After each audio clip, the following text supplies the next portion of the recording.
Asisten pengawas perikanan terampil. 1. Seorang asisten pengawas perikanan terampil sedang memeriksa dokumen kapal perikanan. Berdasarkan Undang-Undang Nomor 45 Tahun 2009, dokumen manakah yang bukan merupakan syarat wajib bagi kapal perikanan berukuran di atas 5 GT? A. Surat izin penangkapan ikan atau SIPI. B. Surat izin kapal pengangkut ikan atau SIKPI. C. Surat persetujuan berlayar. D. Surat ukur internasional. E. Surat tanda kebangsaan kapal. Jawaban yang tepat adalah D.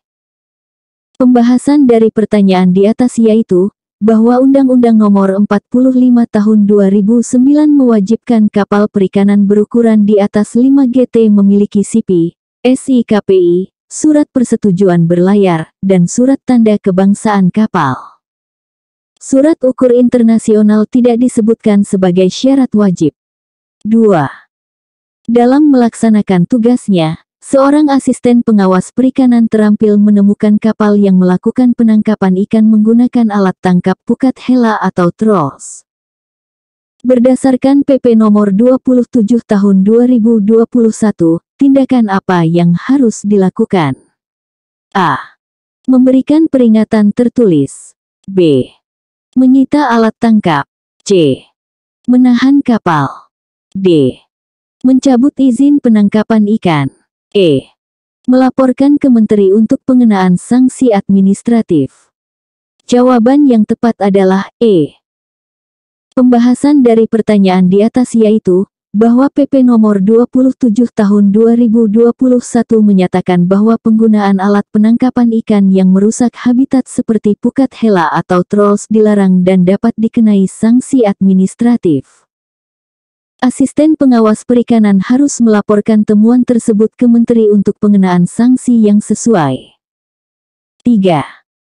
Asisten pengawas perikanan terampil sedang melakukan pemantauan penerapan pengelolaan perikanan berkelanjutan. Menurut Permen Kepulauan Nomor 18 Permen Kepulauan 2021, indikator manakah yang tidak termasuk dalam penilaian pengelolaan perikanan berkelanjutan? A. Status stok ikan. B. Kualitas habitat perairan.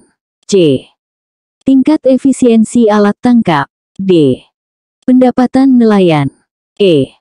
Kepatuhan terhadap regulasi. Jawaban yang tepat adalah C. Pembahasan dari pertanyaan di atas yaitu, bahwa Permen Kepulauan Nomor 18 Permen Kepulauan 2021 menyebutkan indikator pengelolaan perikanan berkelanjutan meliputi status stok ikan, kualitas habitat, pendapatan nelayan, dan kepatuhan terhadap regulasi. Tingkat efisiensi alat tangkap tidak disebutkan sebagai indikator dalam peraturan tersebut. 4. Seorang asisten pengawas perikanan terampil ditugaskan untuk membantu reorganisasi unit kerjanya. Berdasarkan Permen Kepulauan Nomor 33 Permen Kepulauan 2019, unit kerja manakah yang bertanggung jawab langsung dalam pengawasan sumber daya kelautan dan perikanan? A. Direktorat Jenderal Perikanan Tangkap. B. Direktorat Jenderal Perikanan Budidaya. C. Direktorat Jenderal Pengelolaan Ruang Laut. D. Direktorat Jenderal Pengawasan Sumber Daya Kelautan dan Perikanan. E. Badan Riset dan Sumber Daya Manusia Kelautan dan Perikanan. Jawaban yang tepat adalah D. Pembahasan dari pertanyaan di atas yaitu, bahwa Permen Kepulauan Nomor 33 Permen Kepulauan 2019 menetapkan bahwa Direktorat Jenderal Pengawasan Sumber Daya Kelautan dan Perikanan adalah unit kerja yang bertanggung jawab langsung dalam pengawasan sumber daya kelautan dan perikanan. 5. Dalam menjalankan tugasnya, asisten pengawas perikanan terampil menemukan kapal perikanan yang tidak mengirimkan data VMS selama 2 jam. Berdasarkan Permen Kepulauan Nomor 10 Permen Kepulauan 2019, apa konsekuensi yang dapat diterima kapal tersebut? A. Peringatan tertulis. B. Pembekuan SIPI SIKPI. C. Pencabutan SIPI/SIKPI. D. Denda administratif. E. Penahanan kapal. Jawaban yang tepat adalah B.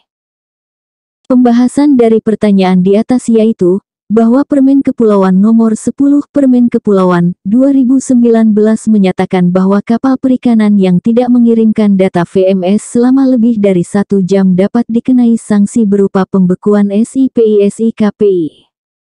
6. Asisten pengawas perikanan terampil sedang menyusun program pengawasan sumber daya perikanan.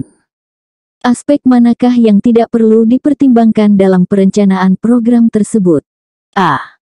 Pola musim penangkapan ikan. B. Kapasitas sumber daya manusia pengawas. C. Anggaran operasional pengawasan. D. Jenis alat tangkap yang digunakan nelayan.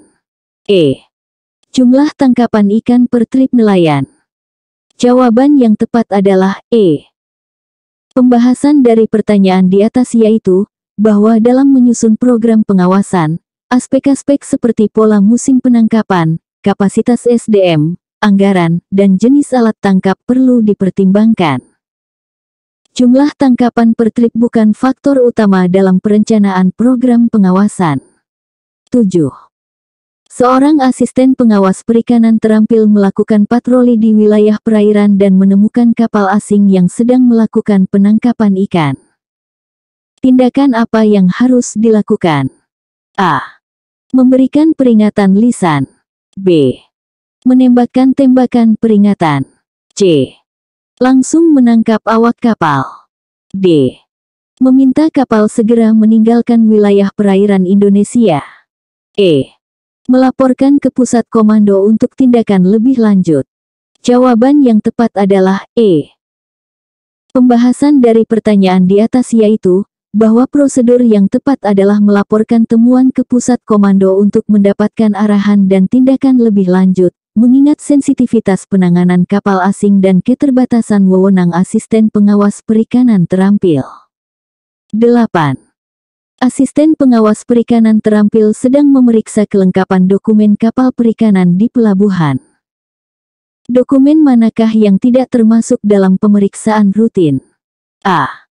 Surat izin penangkapan ikan atau SIPI. B. Surat laik operasi atau SLO. C. Surat persetujuan berlayar atau SPB. D. Sertifikat hasil tangkapan ikan atau SHTI. E. Buku laporan perjalanan kapal atau logbook. Jawaban yang tepat adalah D. Pembahasan dari pertanyaan di atas yaitu, bahwa SIPI, SLO, SPB, dan logbook adalah dokumen yang rutin diperiksa dalam pemeriksaan kapal perikanan. SHTI umumnya diperlukan untuk ekspor hasil perikanan dan bukan merupakan dokumen yang diperiksa secara rutin di pelabuhan. 9. Dalam melakukan pemantauan kegiatan budidaya, asisten pengawas perikanan terampil menemukan penggunaan antibiotik yang dilarang pada tambak udang. Apa tindakan yang tepat dilakukan? A. Memberikan peringatan lisan kepada pemilik tambak. B. Menyita seluruh hasil panen udang. C. Menutup tambak udang tersebut. D. Mengambil sampel dan membuat laporan untuk tindak lanjut. E. Menghentikan seluruh kegiatan budidaya di area tersebut. Jawaban yang tepat adalah D. Pembahasan dari pertanyaan di atas yaitu, bahwa tindakan yang tepat adalah mengambil sampel sebagai bukti dan membuat laporan untuk tindak lanjut oleh pihak yang berwenang. Asisten pengawas perikanan terampil tidak memiliki wewenang untuk langsung menyita atau menutup tambak. 10. Asisten pengawas perikanan terampil sedang memeriksa alat penangkapan ikan. Karakteristik manakah yang menunjukkan bahwa suatu alat tangkap tergolong tidak ramah lingkungan? A. Memiliki selektivitas yang tinggi. B. Tidak merusak habitat. C. Menghasilkan ikan berkualitas tinggi. D. Tidak membahayakan nelayan. E. Menangkap ikan target dalam jumlah besar. Jawaban yang tepat adalah E. Pembahasan dari pertanyaan di atas yaitu, bahwa alat tangkap yang ramah lingkungan memiliki selektivitas tinggi, tidak merusak habitat, menghasilkan ikan berkualitas, dan aman bagi nelayan. Alat yang menangkap ikan target dalam jumlah besar cenderung tidak selektif dan berpotensi merusak populasi ikan. 11. Dalam pemantauan penerapan penangkapan ikan yang bertanggung jawab, asisten pengawas perikanan terampil menemukan kapal yang menangkap ikan pada musim pemijahan. Apa implikasi dari praktik ini? A. Meningkatkan efisiensi penangkapan. B. Menjaga keseimbangan ekosistem. C. Mengurangi biaya operasional. D. Mengancam keberlanjutan stok ikan. E. Meningkatkan kualitas hasil tangkapan. Jawaban yang tepat adalah D. Pembahasan dari pertanyaan di atas yaitu, bahwa penangkapan ikan pada musim pemijahan dapat mengancam keberlanjutan stok ikan karena mengganggu siklus reproduksi alami, yang berdampak negatif pada populasi ikan di masa depan. 12. Asisten pengawas perikanan terampil diminta untuk menyusun laporan evaluasi hasil pengawasan. Indikator manakah yang tidak relevan dalam laporan tersebut? A. Jumlah pelanggaran yang terdeteksi. B. Efektivitas metode pengawasan yang digunakan. C. Tingkat kepatuhan pelaku usaha perikanan. D. Jumlah sanksi yang dijatuhkan. E. Profit margin perusahaan perikanan. Jawaban yang tepat adalah E. Pembahasan dari pertanyaan di atas yaitu, bahwa dalam laporan evaluasi pengawasan, indikator seperti jumlah pelanggaran, efektivitas metode, tingkat kepatuhan, dan jumlah sanksi adalah relevan. Profit margin perusahaan perikanan tidak termasuk dalam cakupan evaluasi pengawasan. 13. Seorang asisten pengawas perikanan terampil menemukan kapal yang menggunakan jaring dengan ukuran mata jaring lebih kecil dari yang diizinkan. Berdasarkan prinsip penangkapan ikan yang bertanggung jawab, apa dampak negatif dari praktik ini? A. Mengurangi efisiensi bahan bakar. B. Meningkatkan biaya operasional. C. Menangkap ikan target yang belum matang. D. Memperlambat proses penangkapan. E. Meningkatkan risiko kecelakaan kerja. Jawaban yang tepat adalah C. Pembahasan dari pertanyaan di atas yaitu, bahwa penggunaan jaring dengan ukuran mata jaring yang terlalu kecil dapat menangkap ikan yang belum matang atau belum mencapai ukuran reproduksi, yang bertentangan dengan prinsip penangkapan ikan yang bertanggung jawab dan mengancam keberlanjutan populasi ikan. 14. Dalam melaksanakan tugas pengawasan, asisten pengawas perikanan terampil menemukan indikasi transshipment ilegal di laut. Apa risiko utama dari praktik ini terhadap pengelolaan perikanan? A. Meningkatkan efisiensi logistik. B. Mengurangi kualitas ikan hasil tangkapan. C. Mempersulit pemantauan dan pencatatan hasil tangkapan. D. Meningkatkan biaya operasional kapal. E. Mengurangi keselamatan awak kapal. Jawaban yang tepat adalah C. Pembahasan dari pertanyaan di atas yaitu, bahwa transshipment ilegal di laut mempersulit pemantauan dan pencatatan hasil tangkapan yang akurat, yang sangat penting untuk pengelolaan perikanan berkelanjutan dan penegakan regulasi perikanan. 15.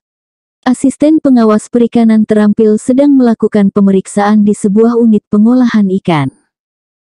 Aspek manakah yang bukan menjadi fokus utama dalam pemeriksaan tersebut? A. Penerapan sistem rantai dingin. B. Kebersihan fasilitas pengolahan. C. Kesesuaian proses dengan standar HACCP. D. Kelengkapan dokumen izin usaha. E. Strategi pemasaran produk. Jawaban yang tepat adalah E.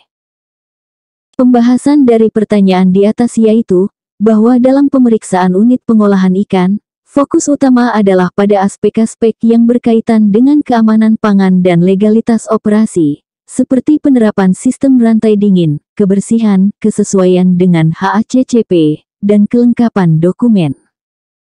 Strategi pemasaran produk bukan merupakan fokus utama dalam pemeriksaan pengawasan.